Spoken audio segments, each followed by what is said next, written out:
All right, students. Now we will start with the next part of work by energy. We have looked at kinetic energy. Now we are going to look at potential energy, right? So what is potential energy, students? Energy possessed by the body by virtue of its position, isn't it? So you have already learned in your lower class.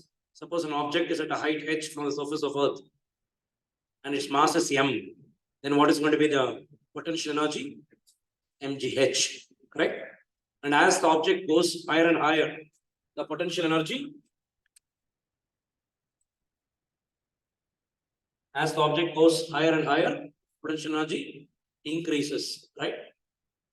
Yes, potential energy of a body is the energy possessed by the body by virtue of its position. Okay, a stretched or a compressed spring is said to possess potential energy. Water stored in an overhead tank. Expression for gravitational potential energy.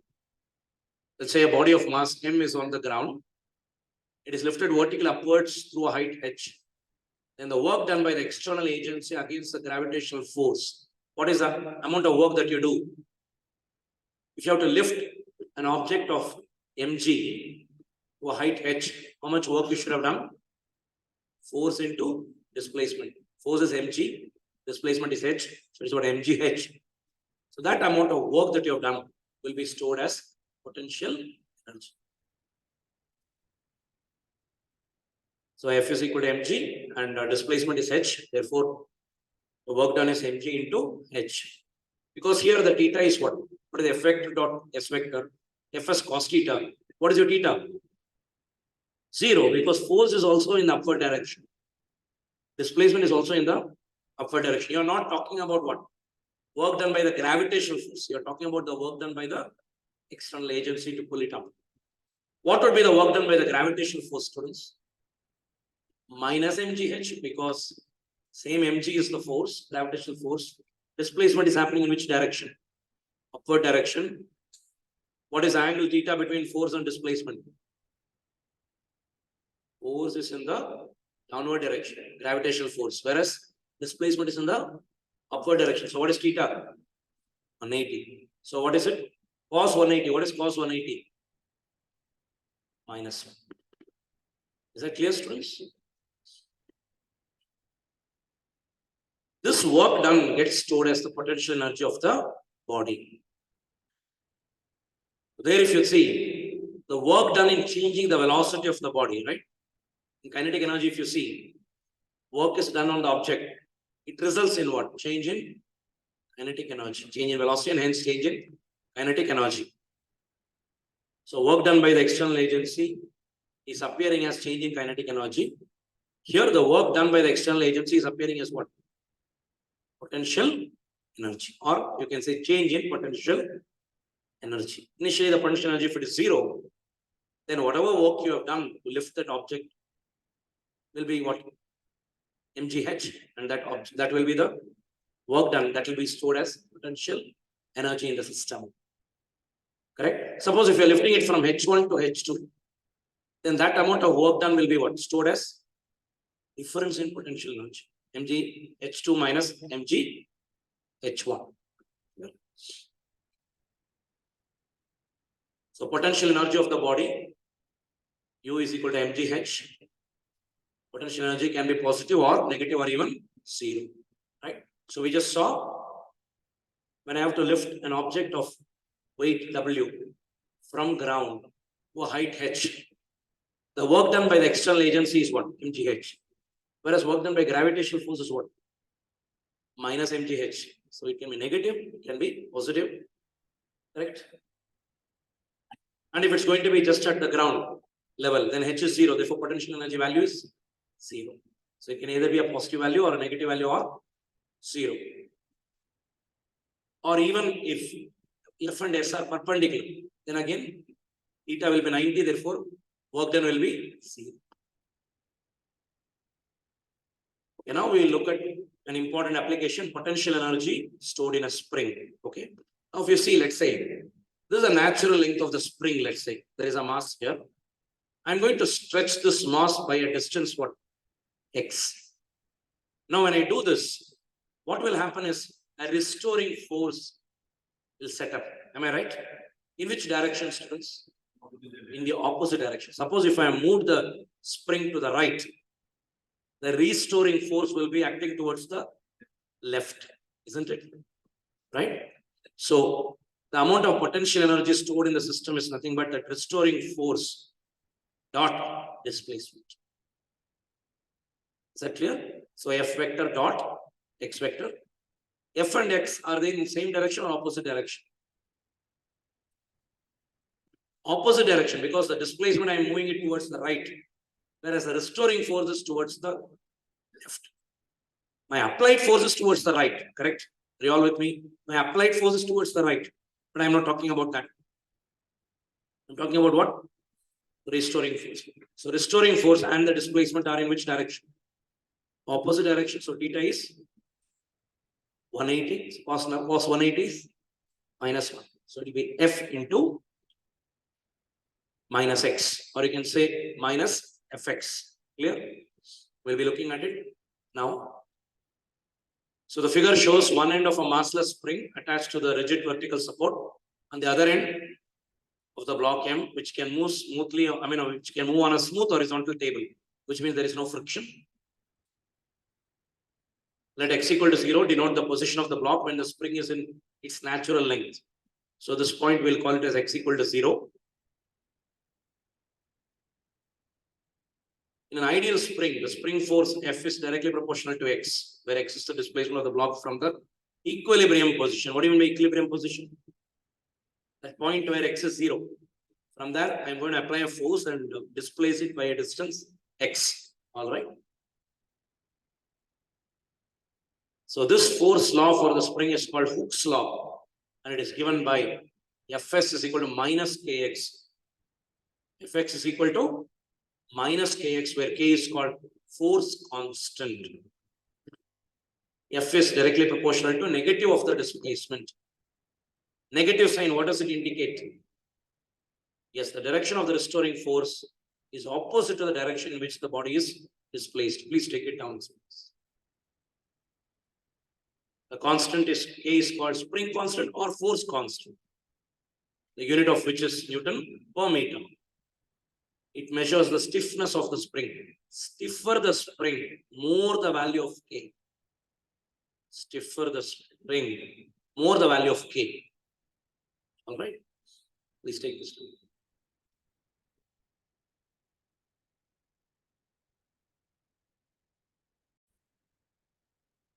Okay. So what did we see? The negative sign indicates that the force Fs is always in a direction which is going to oppose the displacement. All right.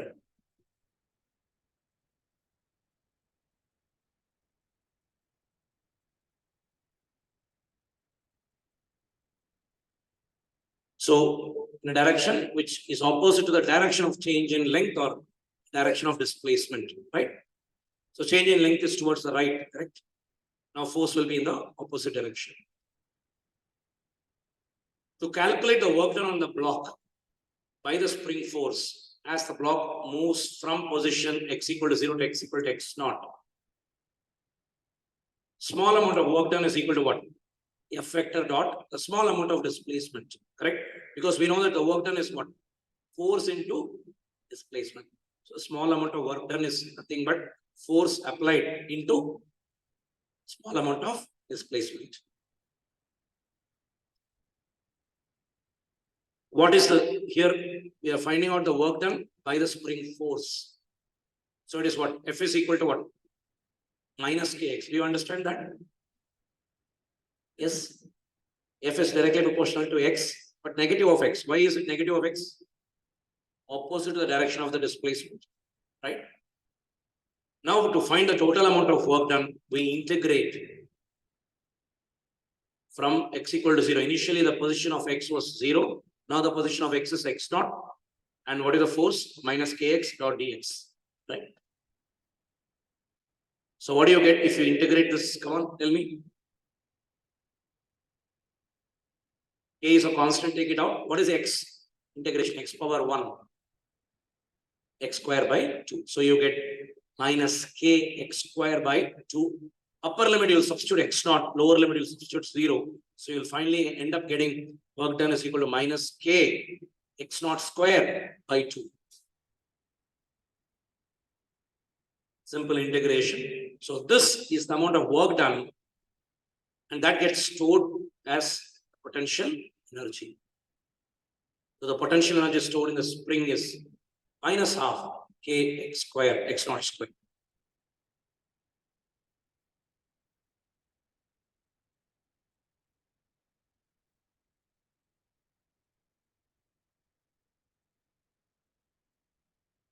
So one portion of one end of the spring is fixed. Now you're connecting the other end of the spring to a mass. And this mass can move on a horizontal surface, smooth surface, which means there is no friction. Now let's say this is the equilibrium position, which means the spring is in its natural length, and I call this position as x equal to 0. Now I am going to move the spring or move the mass to a new position. Because of this, the spring will get elongated, right? Right? I hope you are able to visualize that. So this extension of the spring, it reaches a position x is equal to x naught. So there is a restoring force which is set up in the spring, which will be acting. This is the restoring force, yes, which is acting on this mass. And that restoring force given by Hooke's law is directly proportional to displacement, but negative of displacement. Yes, if the displacement, if I have moved the mass to the right, then the force will be in which direction? I have moved the mass to the right. Restoring force will be in the negative x direction, correct? So to indicate that Fs is directly proportional to minus x, is that clear? And the constant of proportionality is K. So Fs is equal to minus Kx.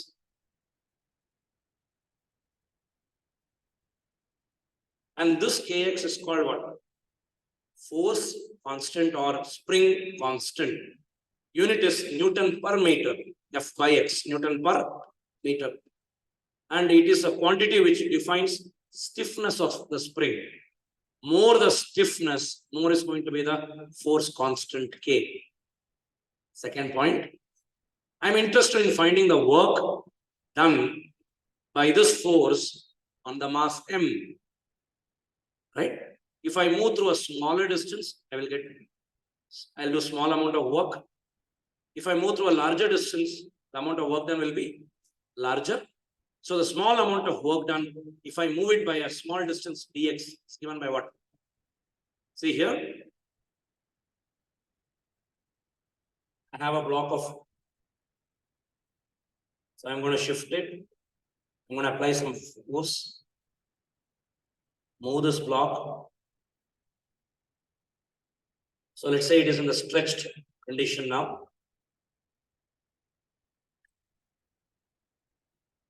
Let's say originally it was supposed to be here. Now let's say it has moved to some distance x0 plus dx. Then what is this distance? Dx. So some amount of work done, dw is given by the F vector dot dx. F vector is minus kx into dx. Or you can write it as f dx cos 180. In that case, when you substitute for f, you can simply substitute kx, because you already accounted for the opposite direction when you wrote cos 180, right? So you will write as minus kx dx. Then to find the total amount of work done, what do? You do integration, minus k is constant, x dx from 0 to x naught. X naught is the amount of distance to which you have stretched it completely, right? So then that is 0 to x naught. So what is the integration of x? What is the integration of x power n? Come on, students, what is integration of x power n dx?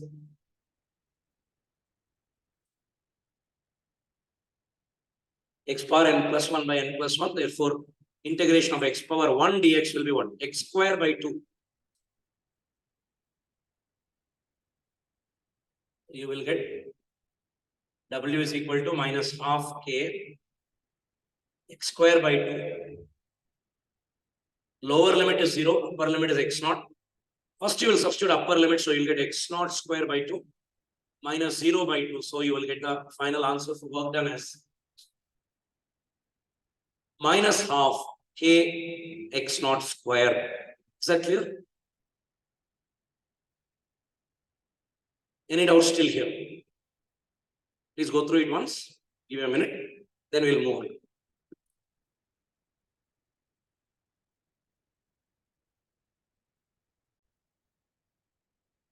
Okay, now let's move on further.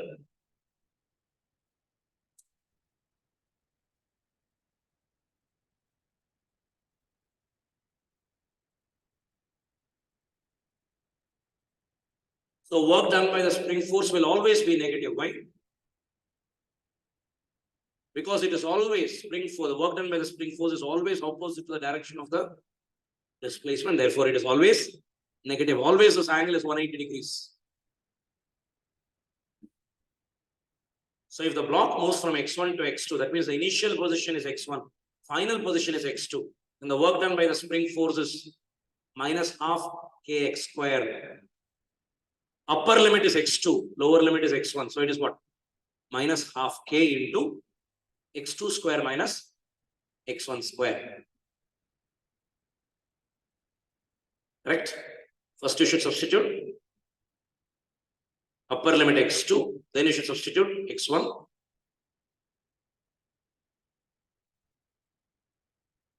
So this final minus sign won't be there.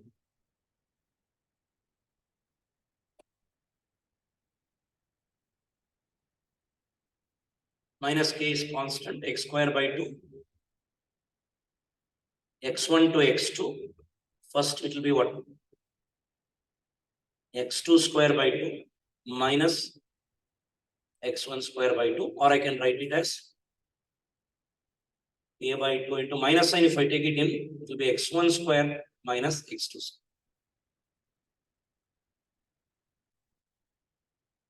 So it will be half k x1 square minus x2 square. Where x1 is the initial displacement, x2 is the final displacement.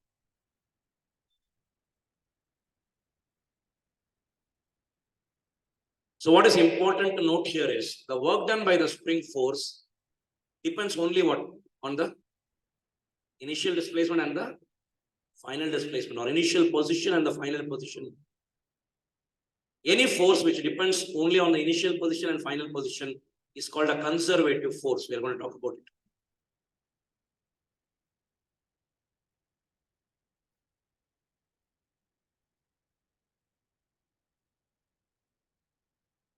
For example, your electrostatic force is a conservative force. Gravitational force, conservative force. Spring force, conservative force. Which only depends on what? Initial and final positions or displacements. Does not depend on the actual path.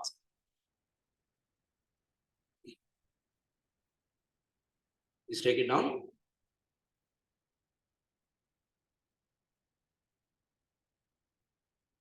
The question in your midterm can be like, derive the expression for potential energy stored in a spring. So you'll have to write all this. And this work done is stored as potential energy in the spring.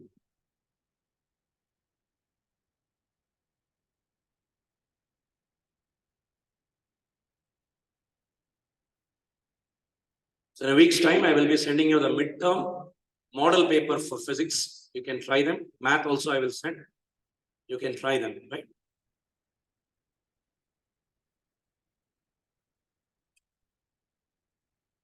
Any doubts so far? Clear?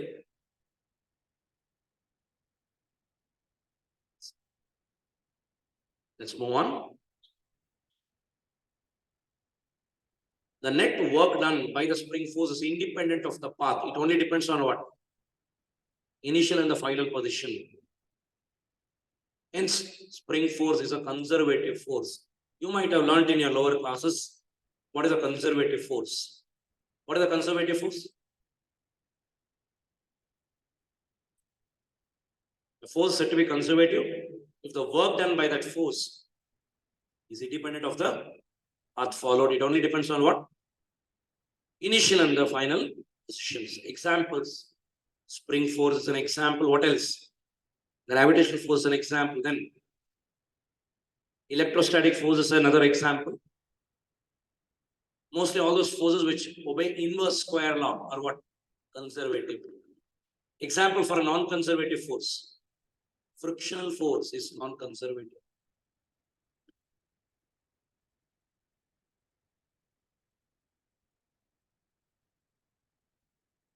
Work done by a force around a closed path is zero.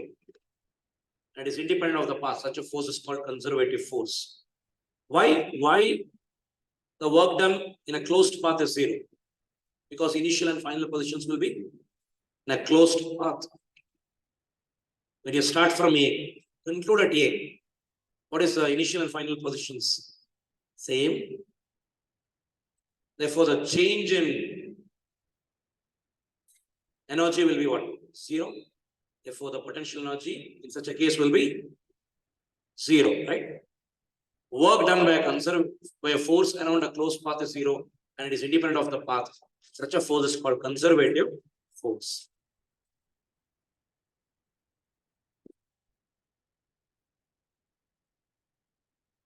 And it is represented by, best represented by F is equal to minus du by dx. Where U refers to the potential energy or the work done.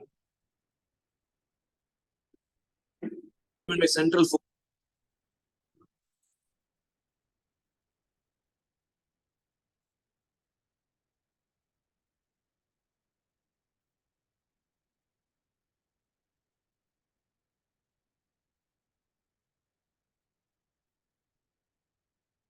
Yeah.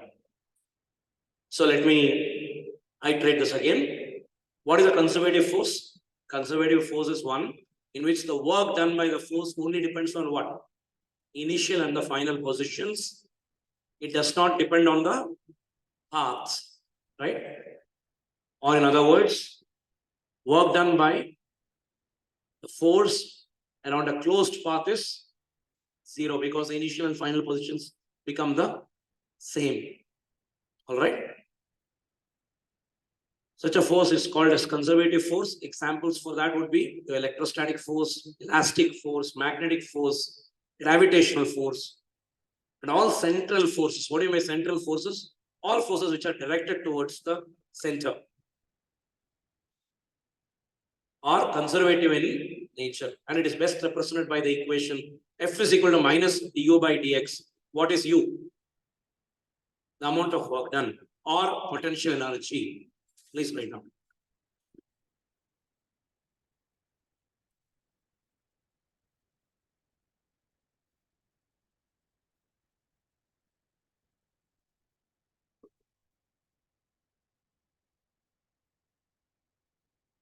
Okay, how do we get this expression? F is equal to minus du by dx.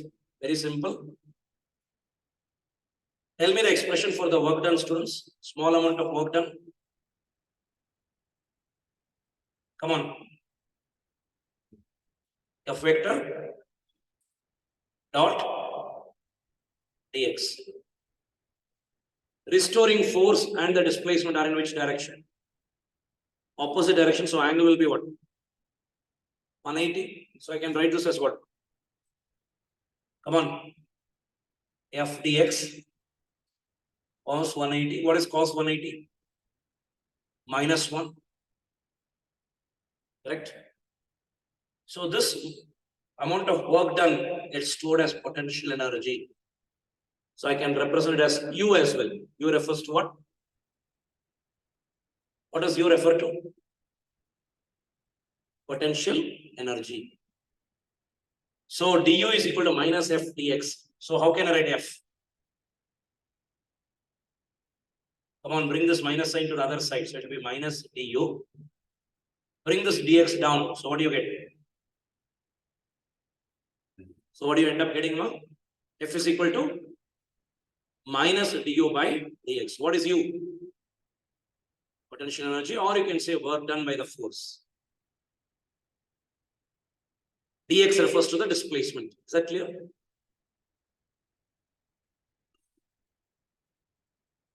Okay.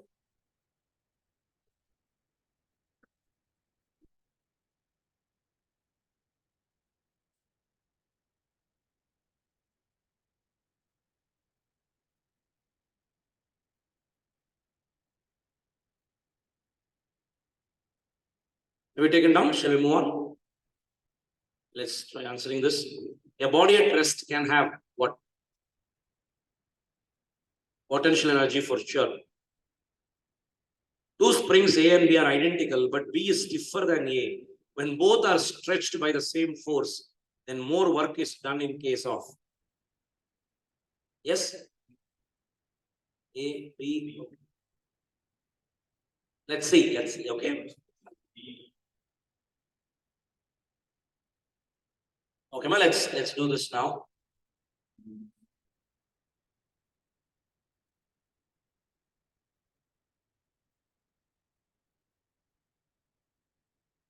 Both the springs are identical. A.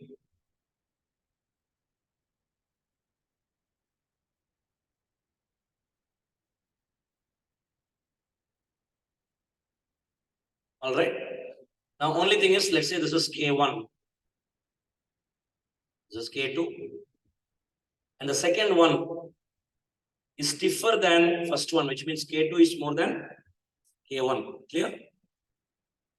Yes or no? Stiffer means what? More force constant, right? Both are stretched by the same force. Both are stretched by the same force. Force is same on both of them. Work done depends on what, students? Come on, tell me. Work done depends on what? Force into displacement, correct? Force into displacement. Force is same in both cases, right? In the first case, you will get the displacement x1.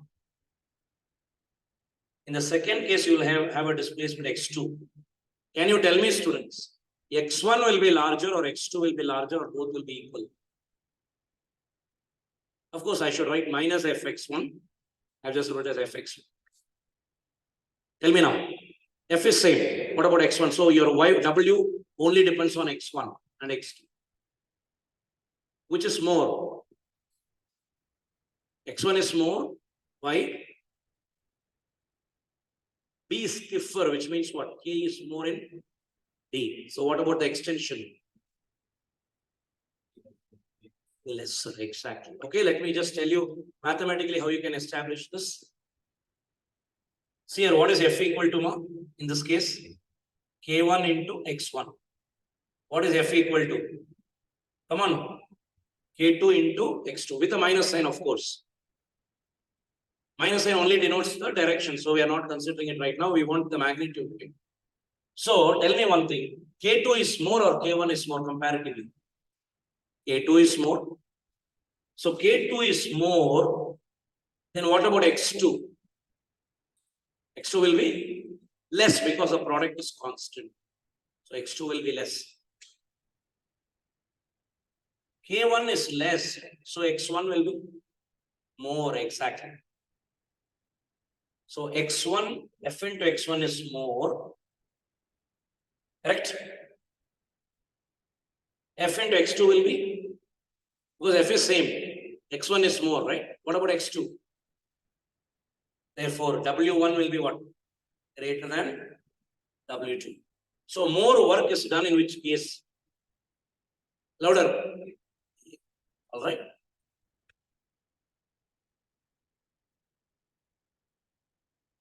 The right answer is A. Is that clear to you, students? Please take it down. And we'll move on to the next question.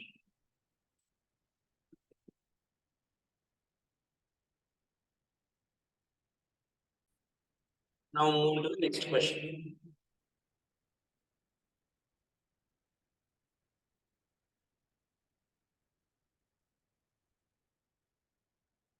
Now answer this question. Two springs A and B. First spring is Ka is equal to 2 times of Kb are stretched by applying equal forces at four ends. If the energy stored in A is E, then what is the energy stored in B?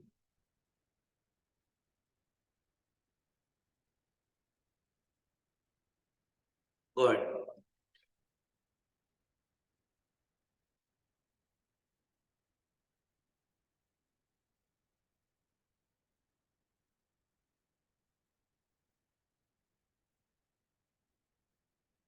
Okay. Two springs A and B are stretched by applying force of equal magnitudes at the ends. If the energy stored in A is E, then what is the energy stored in B? Right? Are you clear with the question? Yes.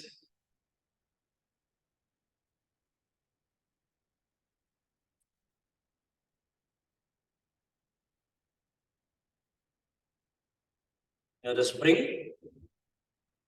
We have the block. You are applying force F.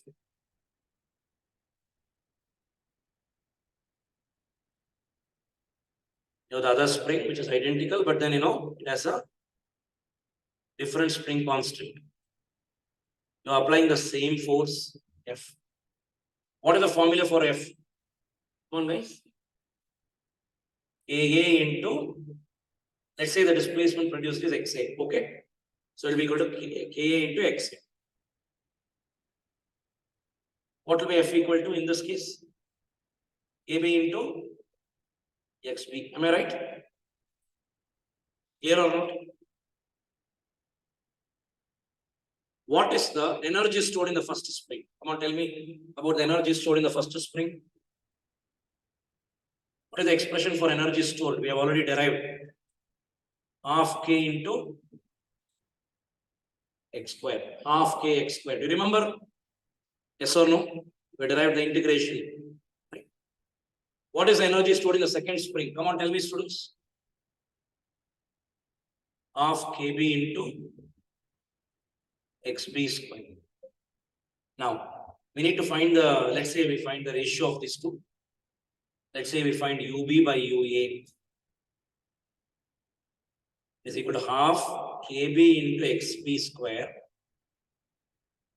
divided by half Kb Ka into XA square. What will cancel? Half will cancel. What about Kb into XB? I will write the numerator as Kb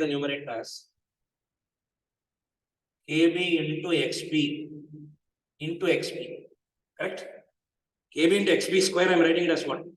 Kb into XB into XB divided by Kb into XA. All right. Now tell me what is Kb into XB? What is Kb into XB? F. What is Ka into XA? That is also F. Same F. So those two will get cancelled. Because Kb into XB is F. Ka into XA is also F. Please see if you have understood till here. So your ratio of the energies is only proportional to the ratio of the displacements. XB by XA. All right. Now, how to find the ratio of XB by XA? Let me tell you. We know that Ka into XA is equal to Kb into XB. We want XB by XA. What is XB by XA from this? Come on. Ka by Kb. In the question, it is given clearly. What is it? What is Ka by Kb? Ka is equal to 2 Kb. Therefore, Ka by Kb will be 2. So Ka by Kb will be 2. Therefore, XP by XA is nothing but 2. So, final answer we are writing UB by, what is UA? What is the energy of A? Come on, E is equal to 2. Therefore, energy B will be 2E. The answer should be the second option. Clear, students? Let's go through it once. I will repeat again in case if you want to understand further.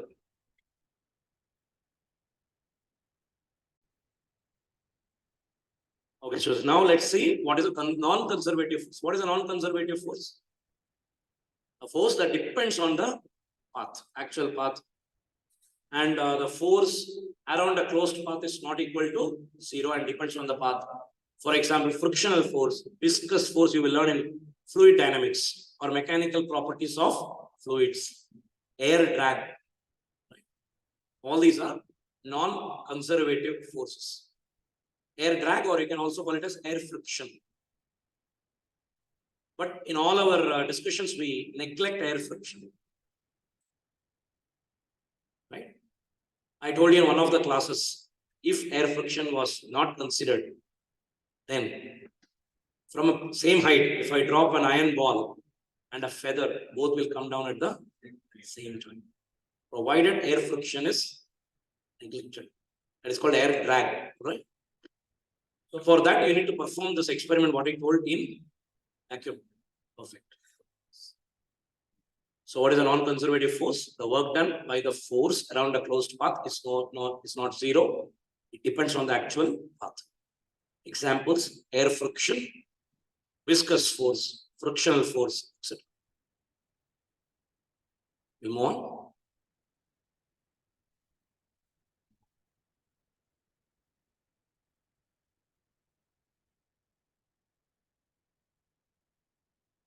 Now let's move on to law of conservation of energy. We're going to see a derivation which is extremely important for your midterm exam also. Okay, in case of a freely falling body, let's prove law of conservation of energy. Let's say a ball of mass m is dropped from a building at a height h. The total mechanical energy of the ball is E, let us say. What do you mean total mechanical energy? Sum of both potential and kinetic. I'm sure some of you might have done the same derivation in your lower classes as well. Let's do it. Okay, total energy is given by kinetic energy plus potential energy. Consider ABC are points at heights h, h minus x, and on the ground respectively. Once I draw the diagram, it will be clear for you. Okay, now this is the diagram. Okay, so we have 3 points here. One is A, one is B, and one is C. Now the ball is going to be dropped from the top. All right. At the top position, when it is going to be dropped, what is the velocity it possesses? 0. So all the energy that it possesses is in the form of what? Potential energy. How much is potential energy at a height of h? mgh. Potential energy is mgh. What is kinetic energy? Jerome. Kinetic energy is 0. What is the total energy? mgh plus 0, which is mgh. Okay, so that's what we're going to talk about it. Kinetic energy of the ball at the point A is 0 because you're about to drop the ball. When I drop the ball, initial velocity is taken as 0. So initial kinetic energy will be 0. So kinetic energy is 0 since the velocity is 0. Potential energy of the ball is maximum at this point. And potential energy, as we know, is mg into h, this height of the ball, a capital H. Clear? So what is the total energy going to be? Sum of these two. So the total energy is mgh in the first case. Please take it down.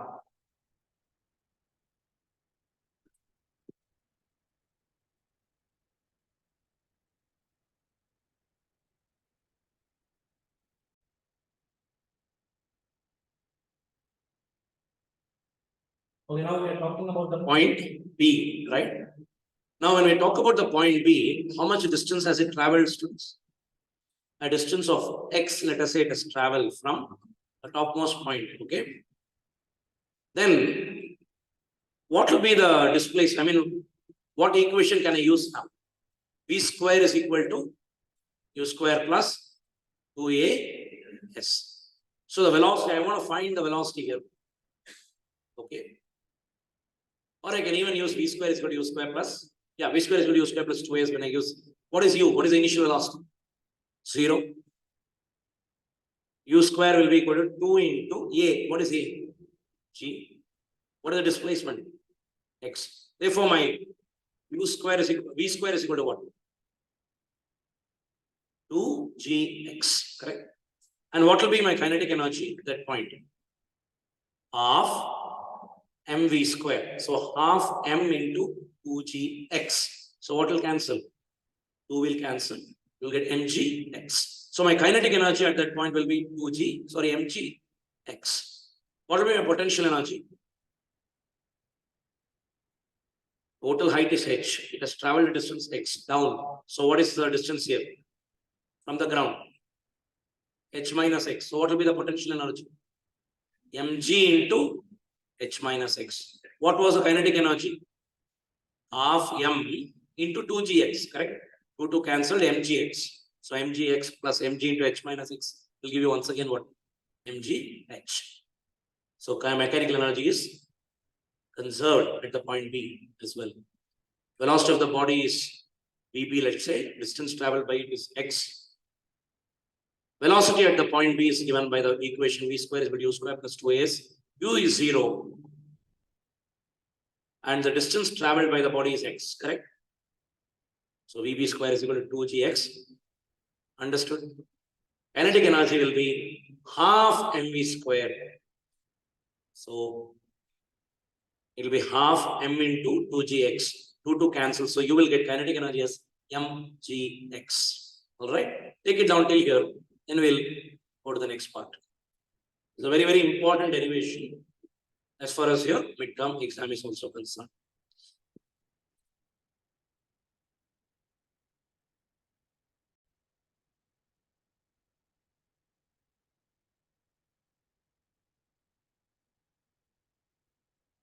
So you can see that half mv square. And what is velocity at the point B? We derived it as what? 2gx. So 2 and 2 cancel. So what is the kinetic energy now? mgx. Now let's look at what is the potential energy at this point. It is mg into height, correct? And what is the height at this point? H minus x. So we will substitute that. So your total energy is going to be equal to potential energy plus kinetic energy, which is mgx, plus mg into h minus x. So minus mgx and plus mgx cancels. You will get what? Once again, you will get mgh as the total energy. Yes. Always it is the height from the ground. Always.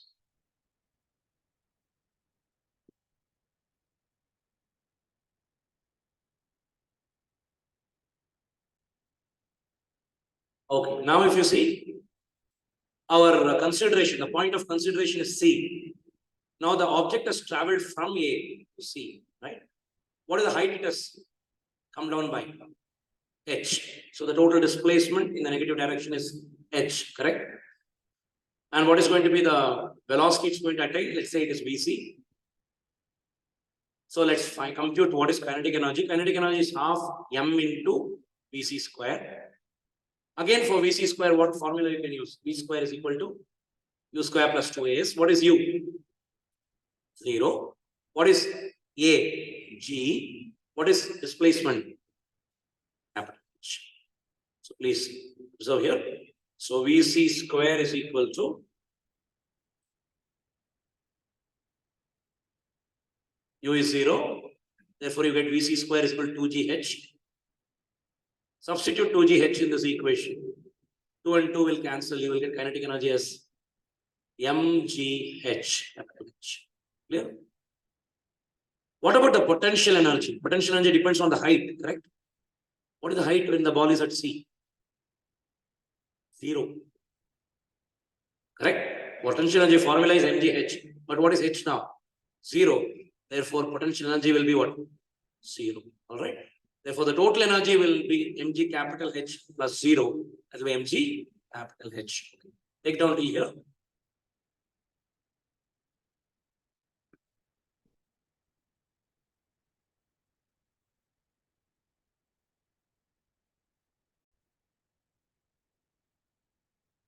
So we understand that the potential energy is mgh.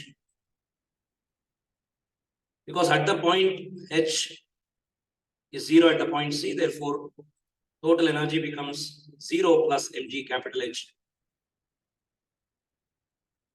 Yes.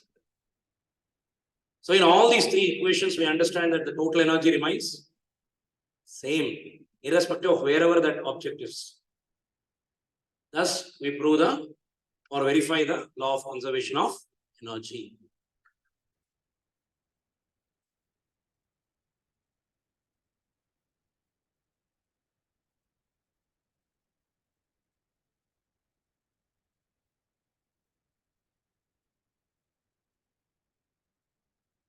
All right.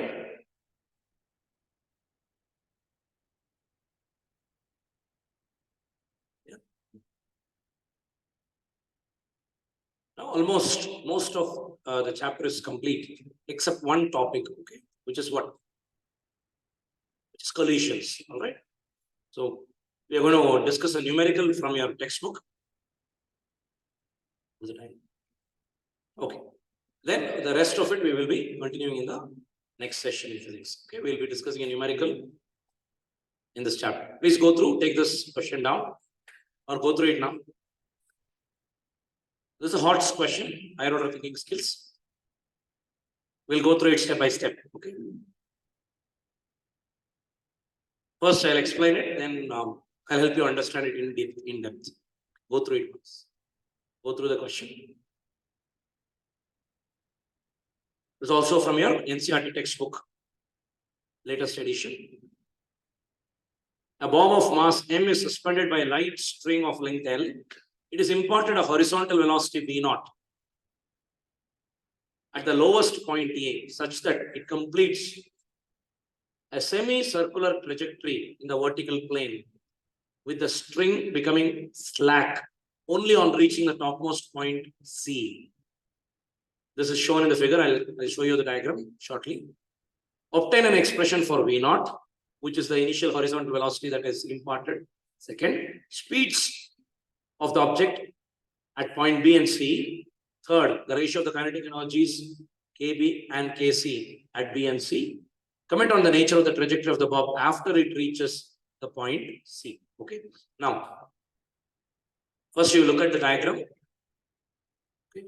So it is undergoing a vertical circular motion. Okay. So this is the center. Okay. Now, if you understand what are the forces acting on this bob, right? The three positions are of interest. What are those? Position A, position B, position C. The bob or the string is becoming slack at the point C. What is the meaning of that?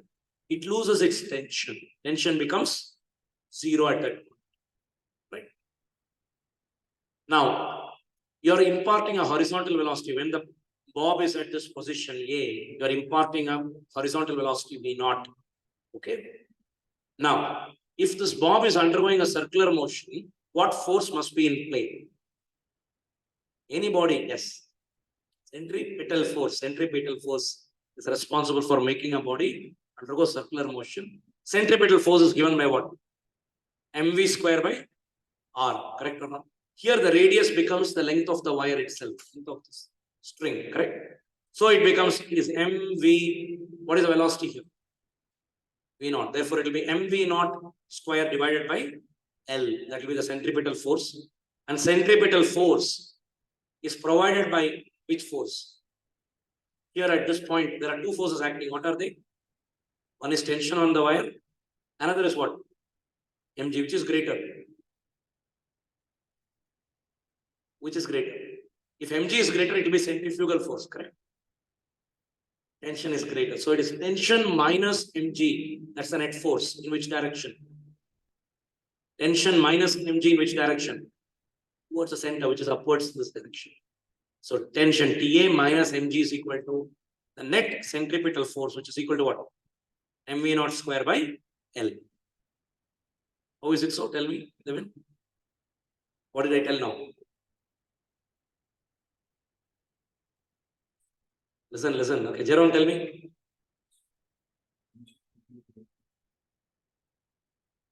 Wait. Tension will be greater than. Wait. Why so?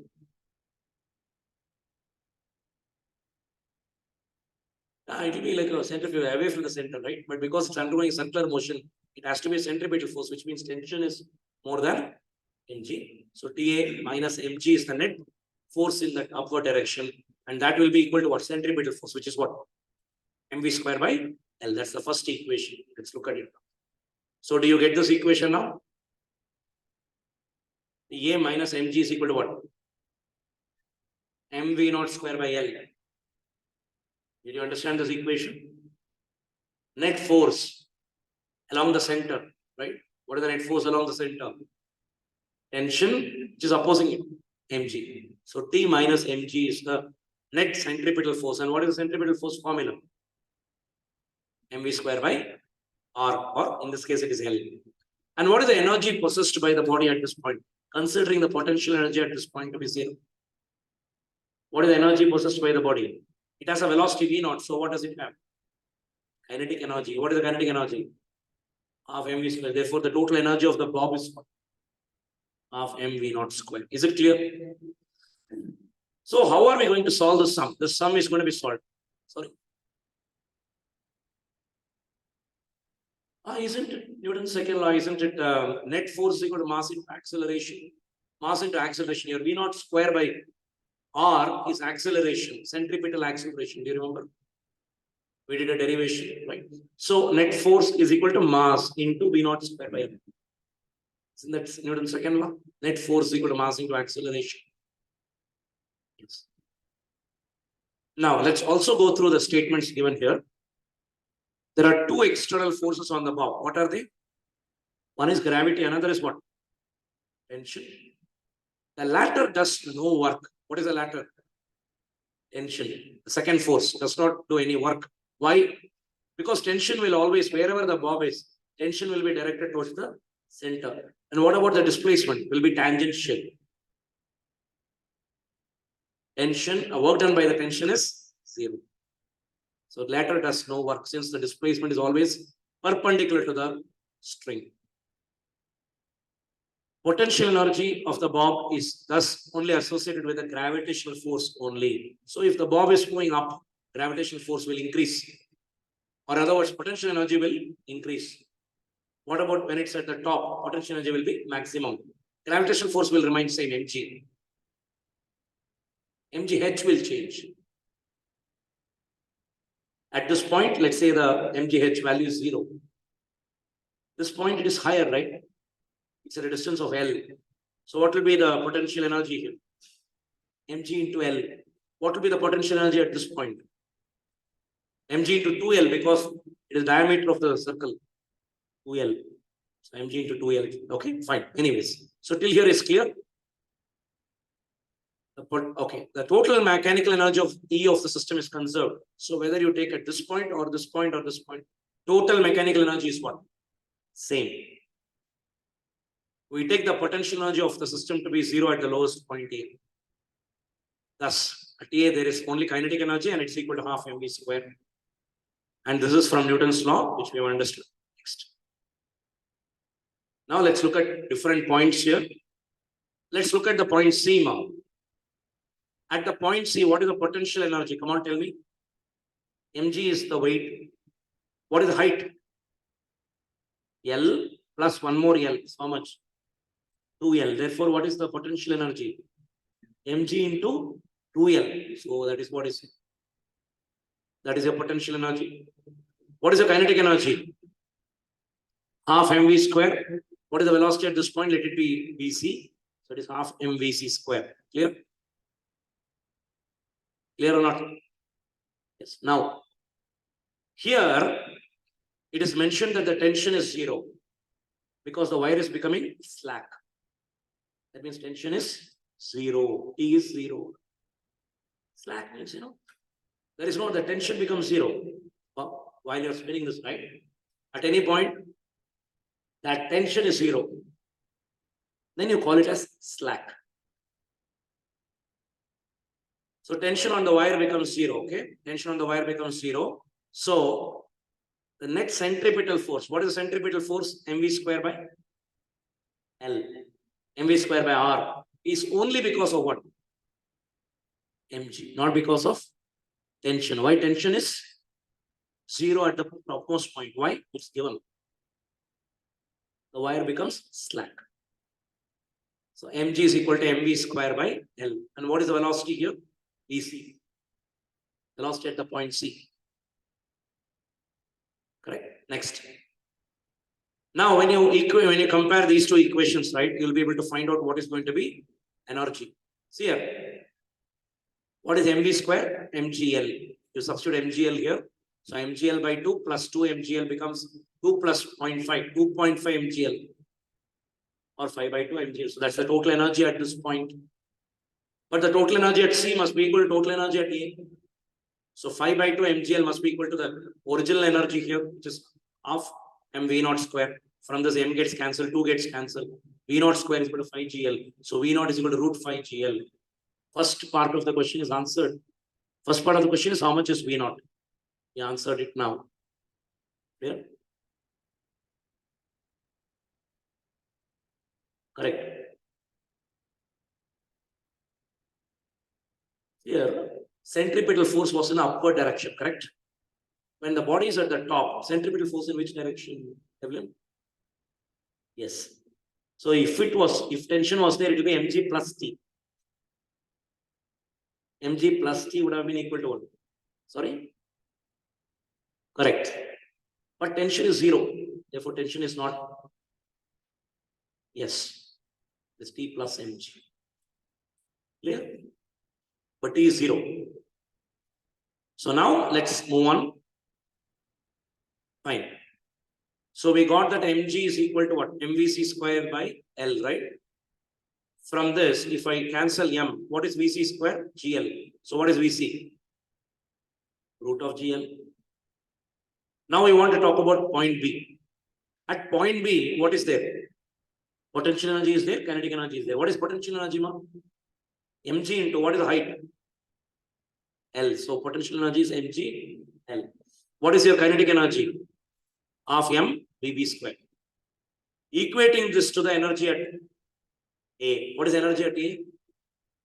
Half m v0 square. But what is half m v0 square? Already we know. 5 by 2 mgl. We just derived it, right? What is half m v0 square? 5 by 2 mgl. So I'm equating that. So 5 by 2 mgl minus mgl. How much it is? P by 2 mgl. 2 cancels, m cancels. Vb square is equal to 3gl. So Vb will be equal to root of 3gl. I'll explain this again. See here. Did you understand this? V0 square is equal to 5gl. Already we derived it. V0 is what? Root 5gl. So V0 square is 5gl. Now at B, what is energy? This is the energy, right? That energy will be same as the energy at A. So which is what? Half m V0 square. But what is V0 square? So I can substitute 5gl here. Half m into 5gl. Correct? Now m I can cancel throughout. GL I will transfer it this side. 5 by 2 GL minus GL. What is it? P by 2 GL. Then 2 also I'll cancel. So it will be 3 GL. So VB square is equal to 3 GL. VB will be equal to root 3 GL. Simple math. All right. So VB will be equal to root 3 GL. So we got the velocity at B. We got the velocity at C. Now we need to find the last part, which is ratio of kinetic energy. What is the ratio? Half mvb square by half mvc square. What is VC, ma? Root GL. This is what? 3GL. So 3GL by GL. Divide. And what is going to happen at the point C? String becomes slack. Therefore, the velocity of the bob is in the horizontal direction to the left. If the connecting string is cut at that instant, it will execute a projectile motion. Correct? Because I'll show you here. I want some object which can be thrown. Catch it. Catch it. Okay, guys. See here. Come on now. See here. The object has come here. Let's say the wire is cut at this point, which means there is no slack. I mean, there is no tension right now. So what will happen? It is having velocity in this direction. Come on, Jerome, be ready. So it will be going in this direction. Understood? So what is this motion, guys? Projectile motion. Is that clear? Projectile motion does not have to be like this. Okay. It's a horizontal. Sorry. Yeah, sure. Okay. Now see here. This is considered to be a point object. Okay. So this is coming here. It's coming till this point, right? At this point, it's undergoing a circular motion because there is centripetal force, right? Now at this point, what is happening is tension is gone. And wire, let's say it gets cut by chance, gets cut. Then what will happen? There will be no force in this direction. So what will happen? Its velocity is tangential. So it will start moving in this direction. But what is still acting at every point? The gravitational force is acting. Therefore, it will keep coming down. But because horizontal velocity is there, it won't directly drop like this. So how it will go? It will go like this. Sorry, I didn't prepare you, right? So did you understand? So it's a projectile motion. That's what is explained here. So at point C, if the string becomes slack, the velocity of the bob is horizontal and to the left. Therefore, it will execute what? A projectile motion with horizontal projection. Right? Similar to a rock kicked horizontally from the edge of a cliff. Yes, right? Or a pen thrown. Okay. Otherwise, the bob will continue its circular path and complete the revolution. Clear, students? Yes. So you understood the first, overall explanation. If you want a detailed explanation, I will do it as well.